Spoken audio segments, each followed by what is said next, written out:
నమస్తే, welcome to one TV health. తరచూ మీరు జలుబు దగ్గుతో బాధపడుతున్నారా? అయితే ఎందుకు ఆలస్యం? ఈ వీడియోను చూసేయండి.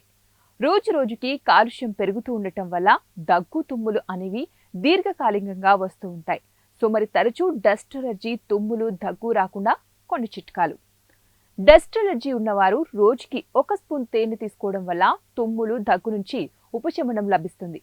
అలాగే వేడి నీటిని ఒక బౌల్లో తీసుకొని 10 నిమిషాల పాటు ఆవిరి పడితే ముక్కు ఇంకా గొంతు శుభ్రం అవుతాయి. ఇంకా ½ టీ స్పూన్ నెయ్యి, బెల్లం పొడిని కలిపి తింటే డస్ట్ అలర్జీ నుంచి ఉపశమనం కలుగుతుంది. బెల్లంలోని ఇంప్లమేటరీ గుణాలు ముక్కుని శుభ్రం చేస్తాయి. అంతేకాకుండా ఒక గ్లాస్ వేడి నీళ్ళలో 2 టేబుల్ స్పూన్ల apple cider vinegar, 1 teaspoon తేనె కలిపి తాగాలి. ఇలా రోజు 2 సార్లు తాగితే దగ్గు, జలుబు రాకుండా ఉంటాయి. ఇంకా ఒక గ్లాస్ పాలలో మిరియాల పొడి లేదంటే పసుపును వేసుకొని తాగవచ్చు. కావాలంటే రుచి కోసం తేనెను కూడా యాడ్ చేసుకోవచ్చు. మరెందుకు ఆలస్యం?